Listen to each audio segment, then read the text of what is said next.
이거 무서운 얘기를 오늘 우리가 하고 있는 것 같은데. 저는 뭐라고 생각을 하냐면 우리가 자산 관리를 하고 부동산 투자를 하는 게 뭐랑 똑같냐면 저는 운전하는 거랑 비슷하다고 봅니다. 왜요? 자, 뭐냐면 자, 내가 운전을 하는데 내 운전 실력이 중요한가요? 저는 그렇게 보지 않습니다. 도로의 상황과 날씨가 중요한 거죠. 그렇지. 이런 상황 하에서도 우리는 운전을 해야죠. 그렇지. 하지만 운전 여기서 악셀을 딱 밟으면 어떻게 돼요? 위험하죠. 위험할 수 있습니다.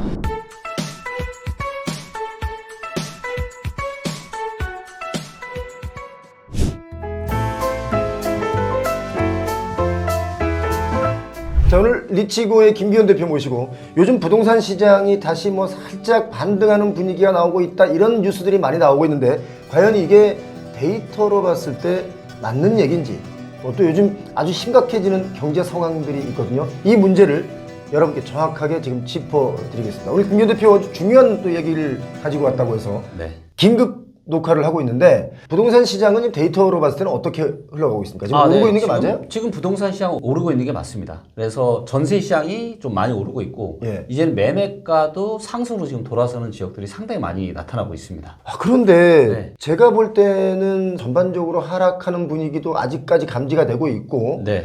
또 지금 PF 문제가 언제 터질지 모를 정도로 조마조마 불안불안하거든요. 맞습니다. 그런데 부동산 가격이 여기서 만약에 다시 한번 조금 점프업을 한다라고 하면 제가 볼 땐 정말 위험해진다고 보는데. 맞습니다. 여러분들이 아셔야 되는 게 뭐냐면 하락장이라고 해서 그냥 쭉 빠지는 게 아니에요. 예. 쭉 빠졌을 때는 뭔가 경제에 큰 무슨 문제가 생겼을 때는 쭉 빠지는 거고 그렇죠. 그런 문제가 없으면 하락했다가 좀 반등 나왔다. 하락했다가 반등 나왔다. 그렇죠. 어차피 그 사이클은 있기 마련인데. 그렇죠. 자, 그런데 이제 또 일부 지금 또 상승을 하다 보니까 또 많은 분들이 지금 또 대세 상승 가는 거 아니냐. 그건 아닐 것 또 같아요. 이런 이야기를 하고 있는데 예. 자, 중요한 거는 큰 맥락을 잘 짚는 게 너무 중요할 것 같아요. 왜냐하면 전반적인 시장의 흐름이 확실하게 바뀌지 않으면 지역적으로 조금 오르고 내릴 수는 있지만 앞으로 더 대세 하락이 더 크게 올 수도 있다 저는 그렇게 보고 있어요. 맞습니다. 왜냐하면 지금 경제 상황 자체가 네. 녹록한 게 그렇게 많지 않습니다. 지금 한 세 가지 정도가 굉장히 위험하지 않습니까? 네, 맞습니다. 제가 오늘 세 가지 데이터를 준비를 했는데요. 네. 이 데이터를 봤을 때 대세 상승은 택도 없고 어쩌면 엄청난 지금 하락이 또 한 번의 큰 폭락이 지금 우리를 기다릴 수도 있다. 이렇게 지금 데이터는 이야기를 좀 하고 있습니다. 지금 그런 상황을 사실 아는 분들이 이런 것을 입 밖에 내지 않는 분들이 꽤 있어요. 네. 왜냐하면 부동산 가격이 올라야만 좋은 분들의 입장에서는 이런 위험 신호들을 말하지 않는 거죠. 그렇죠. 그런데 저희들은 이 시장을 읽고 여러분께 솔직하게 말씀드리는 편이기 때문에 오늘 그 이야기를 한번 제대로 짚어보겠습니다. 예, 맞습니다. 지금 불안한 게 지금 한 세 가지가 있죠. 네. 어떤 겁니까? 자, 첫 번째는 지금 시중의 유동성이 지금 계속 감소를 하고 있습니다. 시중에 현금이 안 돌고 있다. 그렇죠. 그러니까 유동성이 지금 계속 고갈이 되고 있는 거예요. 예. 자, 그렇기 때문에 시중에 돈이 말라가는데 어떻게 부동산 시장이 올라가냐 이거죠. 그렇죠. 자, 그리고 두 번째는 불안한 환율입니다. 환율이 여전히 지금 출렁출렁하면서 지금 저점이 올라가면서 계속 지금 올라가고 있거든요. 네. 그렇기 때문에 아직까지 엄청나게 위험한 상황은 아니지만 환율이 좀 불안불안한 상황이고요. 좀 위험하다고 하는 것은 과도하게 이 높은 가격에 지금 계속 지탱하고 있다. 네, 이 맞습니다. 자체가 좀 불안한 거지 않습니까? 그렇죠. 예. 자, 그리고 세 번째가 요게 좀 심각한데 지금 외환 보유고가 IMF 이후로 예. 외환 보유고가 감소한 적이 딱 3번은 있거든요. 예. 근데 지금이 세 번째예요. 그리고 외환 보유고가 감소할 때마다 항상 무슨 일이 있었습니다. 국가에. 네. 국가에 무슨 일이 있다는 얘기는 뭐 금융위기랄지 이런 그 위기를 그렇죠. 말하는 경제위기. 맞아요. 자, 그럼 외환보유고가 줄어들었을 때가 IMF 때, 네. 또 2008년 금융위기 때. 그렇죠. 그리고 지금 줄어든다는 겁니다. 맞습니다. 이거 심각한데요? 심각하죠. 자, 그래서 이제 제가 먼저 말씀드리고 싶은 건 뭐냐면 일단 미래는 그 누구도 알 수 없어요. 그렇지. 그렇죠. 하지만 아주 중요한 몇 가지의 데이터들을 결합을 해보면 지금 우리가 위험한 상황 쪽으로 가고 있는지 아니면 괜찮은 상황으로 가고 있는지는 우리가 알 수 있잖아요. 그렇죠. 네. 사실 미리미리 우리가 어떤 위기가 온다거나 하면 네. 알고 대처하는 것과 모르고 그냥 당하는 것은 엄청난 차이가 납니다. 맞습니다. 사실 저는 어릴 때 IMF를 뭣도 모르고 맞았어요. 아이고. 그때는 알 수가 없는 게 네. 제가 MBC에 데뷔해서 네. 뭔가 뭐 활동을 시작할 때였는데 너무너무 막 이 슬픈 일이 벌어진 거예요, 주변에. 아이고, 그렇죠. 저는 그게 왜 왔는지, 왜 위기인지 네. 이런 거 자체를 그때는 경제 공부를 하지 않았기 때문에 네. 몰랐는데 네. 알고 나니까 몰랐던 게 끔찍했던 겁니다. 그렇죠. 오늘 저희가 네. 여러분께 그 이야기를 좀 드리도록 하겠습니다. 네. 자, 그래서 이제 데이터를 제가 하나씩 살펴볼 거고요. 네. 이 데이터를 지속적으로 면밀하게 계속 관찰하시는 게 너무 중요할 것 같습니다. 그걸 리치고의 책임이 있어요. 왜냐하면 리치고에서 그걸 데이터를 자꾸 보여주면서 네. 경각심을 줘야 네. 예전에는 이런 데이터를 우리가 공유된 게 없으니까 알지 못했는데 그렇죠. 지금은 이제 리치고의 책임이 좀 커진 겁니다. 아, 네, 알겠습니다. 자, 먼저 이제 우리가 유동성, 시중의 유동성을 알 수 있는 굉장히 중요한 지표가 뭐냐면 바로 M1 통화량 나누기 M2 통화량의 값입니다. M1과 M2로 굉장히 중요하죠. 네. 예. 그래서 M1 같은 경우는 즉시 현금화가 가능한 돈이에요. 그렇죠. 그래서 은행에서 바로 내가 인출할 수 있는 이런 돈을 M1이라고 생각하시면 되고요. 현금성 자산. 네. 네. 그 다음에 M2 통화량도 이제 현금성 자산인데 여기에는 2년 만기에 예금이나 적금 이것까지 포함이 되어 있는 거죠. 그렇죠. 그래서 현금화 할 수는 있지만 이건 시간이 좀 약간의 걸리는. 절차가 좀 필요한 이 비율을 보면은 M1 통화량 나누기 M2 통화량이 줄어든다는 얘기는 지금 M2 통화량 대비해서 M1이 많이 줄어들기 때문에 그런 거거든요. 유동성이 줄어든다는 거죠. 그렇죠. 그래서 즉시 현금화한 돈이 줄어든다는 거기 때문에 굉장히 위험한 신호예요. 자, 그래서 IMF 때 보시면 IMF 때도 이 지표가 계속 줄어들었죠. 이렇게. 아, 맞아요. 그렇죠. 그리고 이제 IMF 터졌을 때가 97년 거의 절벽 아래 떨어지듯이. 이때 이제 절벽 떨어지기 바로 전입니다. 예. 그리고 IMF 터지고 이제 유동성이 시중 유동성이 급감을 한 거였고요. 예. 그래서 이때도 보시면 유동성이 이렇게 줄어들었고, 그리고 이제 98년 6월달에 바닥을 찍고 유동성이 다시 회복이 되면서 주식시장이나 부동산 시장이 다시 살아났잖아요. 네. 자, 그리고 이런 유동성이 줄어들다가 2007년 3월달부터 이 유동성이 또 급속도로 줄어듭니다. 지금이 그때와 유사하다라고 말씀하고 싶은 거 아니에요? IMF 때나 금융위기 이전과 좀 유사한 상황이다라는 거죠. 자, 시중의 유동성이 급격하게 줄었을 때는 이때 한번 IMF 터지기 전에 네. 유동성이 줄어들었고 금리위기 전에 유동성이 줄어들었고 네. 그리고 최근에도 보시면 어때요? 22년 5월달 이후로 유동성이 지금 급속도로 감소를 했죠? 맞아요. 그리고 이때 기억하시겠지만 부동산 시장에 엄청난 폭락장이 한번 왔었습니다. 맞습니다. 자, 그런데 이 유동성이 지금 최근 보면 어때요? 다시 또 조금씩 줄어들고 있어요. 아하. 그래서 시중의 유동성이 이렇게 고갈이 되는 이런 일이 역사적으로 지금 크게 3번이 나타났고 그때마다 뭔가 한국의 경제 상황이 상당한 충격파가 왔다는 게 지금 이 데이터로 보여주고 있고요. 그러니까 유동성의 문제에 있어서도 IMF와 금융위기와 지금 닮아가고 있다 이 말이거든요. 네, 맞습니다. 자, 그리고 이제 두 번째는 어떤 데이터냐? 자, 요거는 이게 뭡니까? 요거는 이제 환율 데이터를 좀 보도록 하겠고요. 예. 자, 이제 요 차트에서 보시면 이때도 이제 95년 가을에 이제 환율이 바닥을 찍고 이때부터 이제 조금씩 이렇게 올랐습니다. 네. 그리고 이제 IMF 때 엄청난 급등을 했고요. 아. 그리고 이제 금융위기 저 IMF 때 저 환율 급등한 거 봐봐. 네. 정말 좀 무서운 일이 벌어졌던 너무 거예요. 무섭죠. 예. 네, 너무 무섭죠. 예. 역사상 가장 큰 변동성이 나타났었고요. 그 다음에 이제 금융위기 전에 2007년 10월 달에 이제 그때부터 바닥 금융위기인 찍고 거예요, 그게. 그렇죠. 예. 이제 또 환율이 또 올라가기 시작했고 2008년에 이제 엄청난 급등을 했고요. 아, 무섭다 진짜. 네, 무섭죠. 그리고 이제 최근에 22년에 이제 하반기 환율이 이렇게 급등을 한번 했었잖아요. 맞습니다. 그러면서 이제 부동산 시장이 순식간에 20에서 50% 폭락을 했었죠. 그 미국 금리가 올라가고 우리 금리도 따라 올라가면서 이제 이렇게 된 거예요. 그렇죠. 자, 그러면서 이제 그랬는데 이제 시장이 좀 안정화되고 네. 한번 내렸다가 지금 출렁출렁하면서 다시 환율이 올라가고 있어요. 지금 저점이 높아지고 고점이 조금씩 높아지고 있다. 맞습니다. 있거든요. 그래서 이걸 최근으로만 보시면 이렇게 이제 계속 지금 저점이 올라가면서 예. 환율이 지금 불안불안한 상황이다. 네. 그렇기 때문에 아직은 1,400원을 돌파하지 않았기 때문에 아직까지는 뭐 엄청 위험하다고 볼 수는 없지만 혹시라도 환율이 여기서 1,400원을 넘어가는 일이 생긴다. 네. 그때는 정말 리스크 관리를 좀 하셔야 되지 않을까. 지금 일본의 경우는 엔화의 가치가 달러에 비해서 많이 하락했기 때문에 네. 일본 국민들이 굉장히 궁핍해지고 있다 이런 뉴스들이 네. 많이 나오고 있고 지금 일본이 엄청난 위기에 빠지고 있어요. 그렇죠. 일본이 위기인지 몰라요. 우리가 위기인지를 네. 우리만 모를 수 있거든요. 맞습니다. 그런데 오늘 표모 TV에서 제가 이 차트를 보여드리는 이유는 네. 알고 우리 개인이 응대할 것이 있다면 개인들은 좀 응대할 준비를 하자라는 그렇죠. 의미가 있거든요. 네. 자, 그런 의미로 꼭 끝까지 이 영상 보시기 바랍니다. 세 번째 이제 중요한 데이터가 뭐냐? 바로 외환보유고입니다. 아, 이거 진짜 외환보유고. 이렇게 떨어졌어요, 지금? 예. 자, 이제 보시면 요게 이제 최근만 좀 먼저 보도록 하겠고요. 예. 외환보유가 고점을 찍었던 시기는 21년 10월 달이었습니다. 그리고 이때를 고점으로 쭉 한번 떨어졌다가 좀 반등이 나왔다가 출렁출렁하면서 지금 외환보유고가 다시 줄어들고 있어요. 자, 그래서 지금 외환보유고가 21년 10월 달 이후로 지금 대략 한 2년 반 정도 외환보유고가 추세적으로 지금 감소를 하고 있다. 우리가 미국 금리와의 차이도 많이 있고 네. 그렇기 때문에 뭐 괜찮다라고 말했지만 이제 외환 보유고도 살짝 네. 이렇게 좀 이렇게 내려가고 있는 거예요. 그렇죠.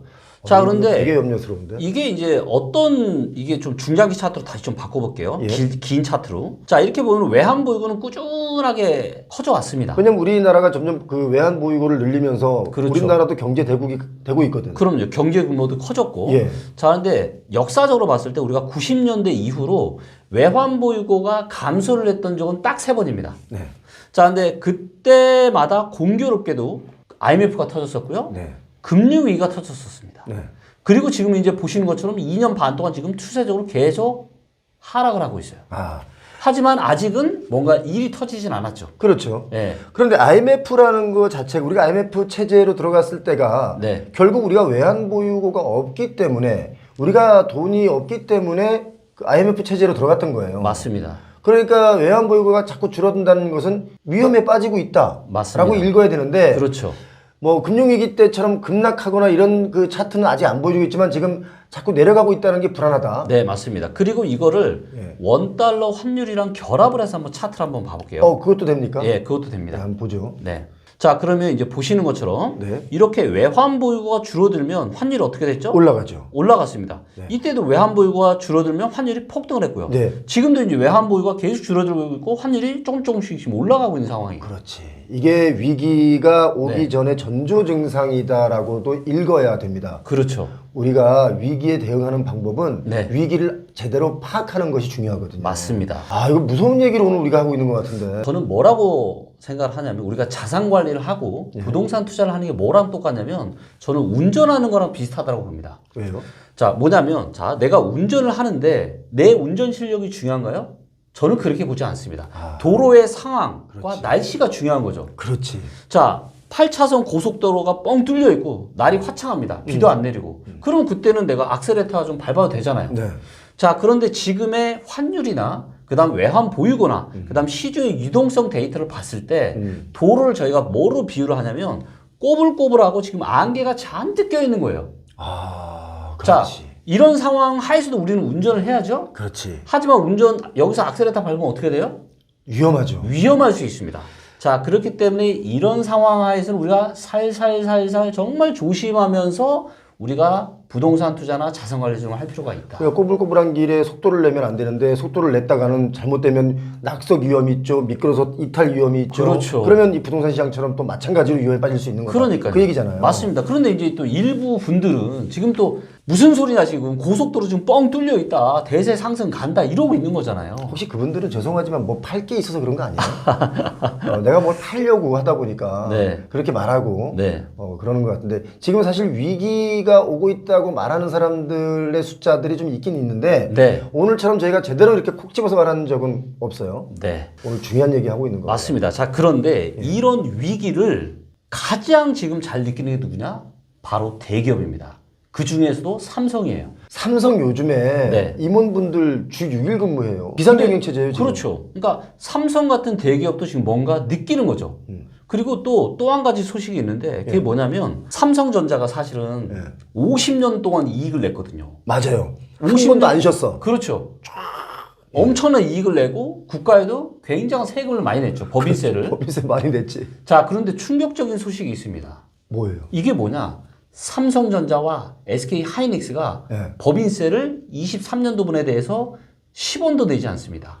아니 삼성전자 1등 기업, 네. 하이닉스 1등 기업이에요. 네. 세계에서 이 두 회사가 엄청난 회사인데 네. 올해 법인세를 안 냈어요? 안 내죠. 안낸 거야, 못낸 작년치에 거야? 대해서 이제 올해 내는 거 못 내는 거죠. 내고 싶어도 이익이 나야 내죠. 아니 반도체가 우리 국가 기간 산업이거든요. 그렇죠. 그런데 법인세를 못 낼 정도로 적자가 났다는 거예요? 맞습니다. 그러니까 이런 일이 근데 50년 만에 처음 있는 일이라는 거죠. 그래서 삼성이 비상경영하는구나. 그렇죠. 그래서 비상경영도 하고 또 제가 얘기 들어보니까 이제는 임원도 이코노미 타라 지금 출장 갈 때. 비행기 탈 때. 네. 맞아. 임원들은 그래도 저 고위 간부라 그래가지고 그렇죠. 좋은 자리에 앉혀서 해외 네. 출장 보냈어요. 왜냐면 네. 출장 가서 일 잘하라고. 맞습니다. 근데 지금 이코노미 타라고. 그렇죠. 그러니까 지금 이런 대기업들도 엄청난 지금 위기감을 느끼고 있는 거예요. 자, 이런 상황 하에서 여러 가지 데이터들도 봤을 때, 지금 뭔가 점점 대한민국 경제가 안개 속으로 지금 굉장히 꼬불꼬불한 길로 들어가고 있다. 사고가 날지 안 날지는 모르죠. 삼성경제연구소 이런 데가 굉장히 이런 일에 민감하거든요. 네. 이런 것에 아주 가장 민감하고 가장 적절하게 대응을 좀 빠르게 가는 게 바로 삼성인데 네. 거기서 지금 이렇게 나온다는 얘기는 우리가 미리 좀 알고 그렇죠. 대처할 수 있도록 네. 이런 시그널을 좀 주는 게 아닌가 네. 그런 생각이 들어요. 네, 맞습니다.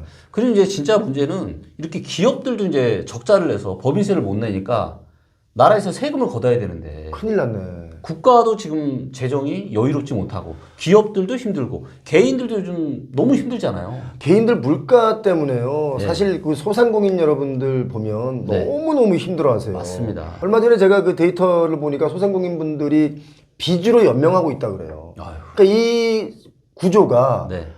언젠간 터진다. 네, 맞습니다. 계속 좋을 수만은 없다. 그렇기 때문에 가끔 이런 분들 있잖아. 이건 제가 한번 짚고 넘어가고 싶었는데 부동산 가격이 계속 상승한다. 네. 그래요. 100년 동안 보면 계속 상승하죠. 그런데 지금은 그렇게 상승할 수 있는 구간들을 이미 20년, 21년에 다 해먹었다. 맞아요. 15년 동안 뛰어야 할 부동산 가격이 2년 만에 다 뛰었다. 맞습니다. 그렇기 때문에 해먹을 걸 다 해먹었는데 여기서 또 뛰면 이건 끝장난다. 맞습니다. 부동산 가격이 뭐 오르면 좋겠지만 그렇죠. 또 너무 급격하게 내려간다고 해도 이게 위험하고 급격하게 올라도 지금처럼 이렇게 위험해지는 건데 네. 계속 이 데이터와는 상관없이 내 물건을 팔기 위해서 무작정 오른다라고 말하는 분들 좀 자제해 주길 바랍니다. 왜냐하면 국가 자체가 흔들리면 안 되는 거 아니겠습니까? 네. 소상공인 여러분도 힘들고 그럼요. 기업인들도 힘들고 네. 다 힘든데 네. 이 국가가요 네. 솔직히 어느 한 사람만 잘 살아서 나라가 운영되지 않습니다. 그럼요. 서민층도 올라와야 되고요. 그렇죠. 중산층도 또 올라가야 되고요. 네. 뭐 아주 뭐 부유층 같은 경우는 돈이 많은 층은 뭐 그대로 그들 리그가 있으니까. 그렇죠. 그런데 정말 저는 부동산 시장을 우리가 제대로 파악할 필요가 있다. 근데 오늘 김기현 대표가 아주 정확한 얘기 세 가지를 탁 집어줬네요. 네. 그래서 정말 이제는 뭔가 지금은 어떻게 보면 정말 이제 여러 가지 이제 우리가 운전으로 따지면 정말 조심해야 된다. 절대 뭔가를 그게 사업이 됐건, 그 다음에 투자가 됐건, 지금 뭔가 악셀레터를 밟았다는 큰 사고가 날 수가 있을 가능성이 아주 높기 때문에 아주 보수적인 스탠스로 지금은 좀 당분간 지내시기를. 그러니까 이 악셀레터 밟지 말라라는 말이잖아요. 그렇죠. 그 말은 뭐냐면 과도한 빚을 내서 네. 무리한 투자를 하지 마라 네. 라는 의미입니다. 그러니까 어떤 분들은 나 집 한 채인데 팔아야 돼요? 이런 분들이 있는데 네. 집 한 채에 빚이 없다면 굳이 팔 필요는 없습니다. 네. 그렇지 않습니까? 네. 근데 과도한 빚을 내서 다시 부동산 시장이 뛴다라는 막연한 기대감을 가지고 달려들었다가는 지금 경매 물건도 엄청나게 넘쳐나고 있거든요. 그럼요. 표영호 TV의 구독자분들이라면 그런 일을 안 당하셨으면 좋겠다라는 생각에 오늘 긴급 편성했습니다. 김기현 대표 오늘 정말 고맙습니다. 왜냐하면 이렇게 긴급한 얘기, 지금 경제가 돌아가고 있는 여러 가지 중에 문제점 세 가지를 정확하게 짚어주셨기 때문에 경각심이 좀 있을 거라고 봅니다. 오늘 고맙습니다. 네. 초대해 주셔서 감사합니다. 네. 네.